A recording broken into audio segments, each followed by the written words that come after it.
The fluorescent hospital lights didn't just flicker, they stabbed through the exhaustion. In Cale Ronin's eyes as he sank onto the cold plastic chair outside the pediatric ward, his hands trembled on his knees, not from fear alone, but from the heavy, suffocating weight of being a father who had run out of strength, out of money, and out of miracles. His 8-year-old son, Aaron, lay on the other side of the wall, hooked to monitors that beeped like slow, fading heartbeats of hope. Cale pressed his palms over his face, trying to swallow the terror rising in his throat. For the first time since Aaron was born, he felt something inside him crack. The moment a parent realizes they cannot protect their child anymore. And just as his world threatened to collapse, a woman he'd never met paused in front of him, a woman whose quiet presence would change his life in a way no one could have foreseen, a widow whose fortune was whispered about in every business headline. But Cale didn't know any of that. He only knew he was breaking. If you believe kindness still exists in this world, and that everyone deserves a second chance, please like,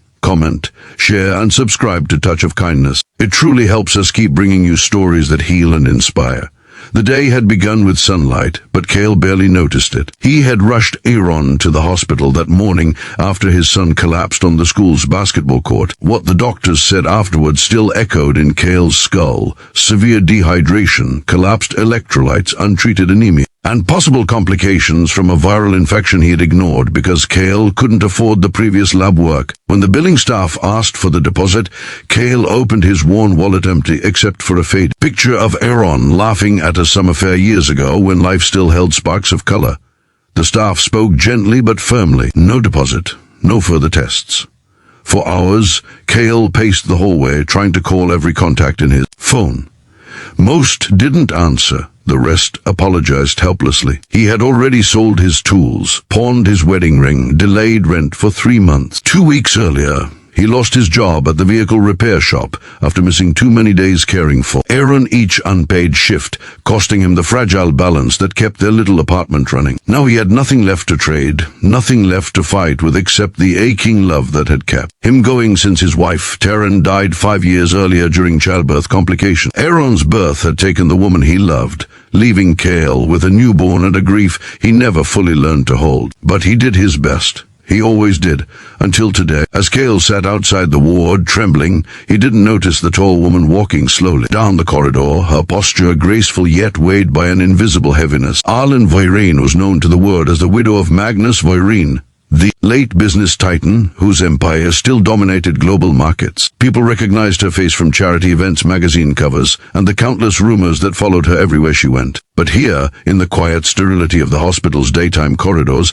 she was simply a woman visiting the grief counseling wing. Something she did every week, hoping to make sense of the sudden car accident that had taken her husband 2 years ago. She wore a simple cream cardigan, loose linen trousers, and a soft scarf wrapped lightly around her neck. To those passing by, she looked like any other visitor weighed down by memory. What made Arlen stop was not Cale's appearance, though his wrinkled shirt, oil-stained jeans, an unshaven jaw reflected a story of hard years and sleepless nights. What stopped her was the raw, silent desperation in the way he rubbed his temples, like a man drowning without making a sound. She recognized that look. It was the same one she had worn the night she received the call about her husband. Arlen hesitated, unsure why she felt pulled toward this stranger. She didn't approach people like this. She kept her life quiet, private, and shielded. Yet something about Cale's stillness felt like a quiet plea no one else noticed. She took a breath and continued walking, but her steps became slower. A nurse passed by, whispering softly to her colleague that the father of the little boy in room 203 doesn't have the deposit.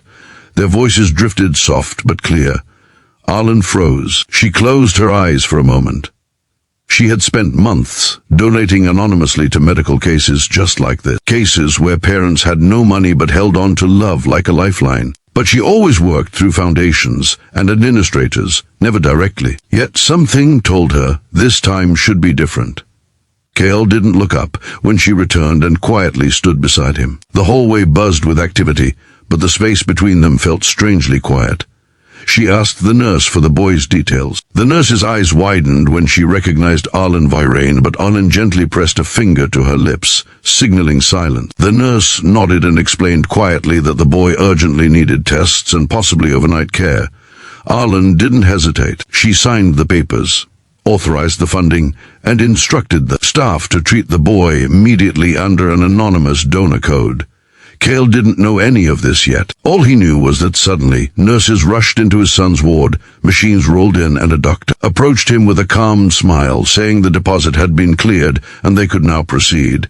Cale blinked in confusion. His voice cracked as he tried to ask how, who, why, but the doctor simply said a donor stepped in. Cale grabbed the doctor's forearm, tears forming, but the doctor gently pulled away to attend to Aaron. Cale followed the staff into the room and watched as they hooked up new monitors, inserted 4 lines, and explained the procedure. The relief he felt nearly brought him to his knees. Arlen watched from the hallway, her fingers trembling.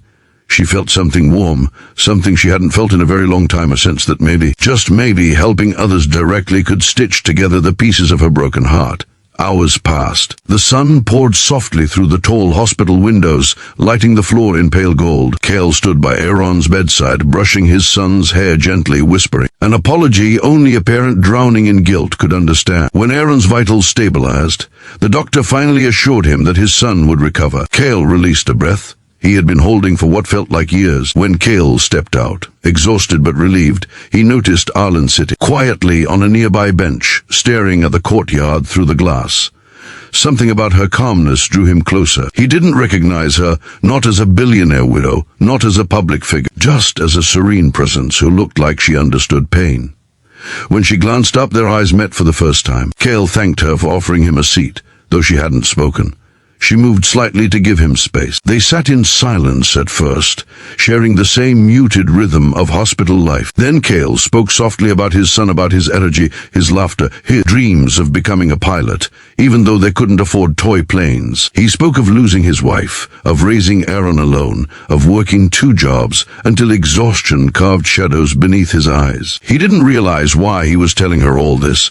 Maybe because some people carry an aura that invites honesty without judgment. Arlen listened with a stillness that felt safe. When he apologized for oversharing, she gently shook her head and mentioned she had also lost someone she loved deeply. She spoke of grief not in dramatic terms, but in quiet reflections, how silence became louder, how rooms felt emptier, how days drifted into a blur.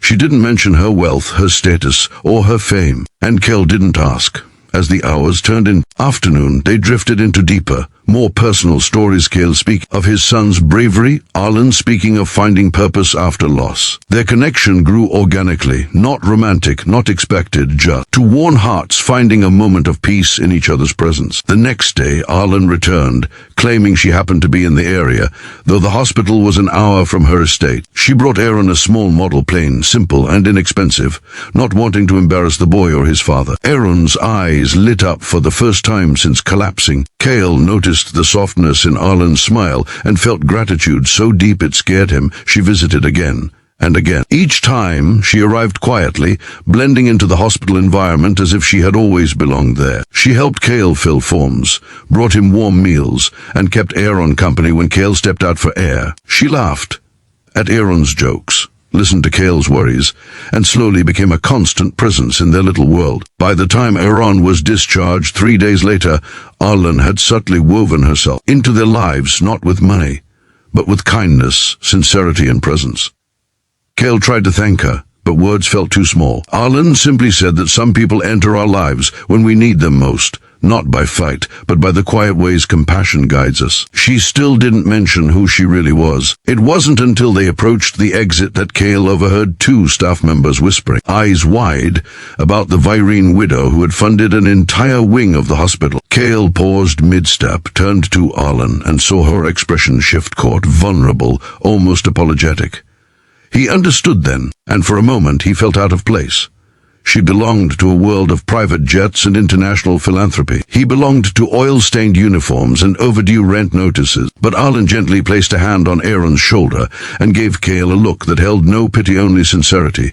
Cale realized something rare. She hadn't helped them because she was rich. She had helped because she understood brokenness, understood fear, understood love. Her wealth was a resource, but her heart was the gift. As they stood beneath the bright daytime sky outside the hospital doors, a breeze brushed softly between them. Aaron held his little model plane, smiling joyously at both adults, and Cale felt something he hadn't felt in years, a new beginning. If this story touched your heart, please like, comment, share, and subscribe to Touch of Kindness. Your engagement truly helps us continue bringing real, emotional stories to life. Before you go, tell us in the comments, kindness still matters.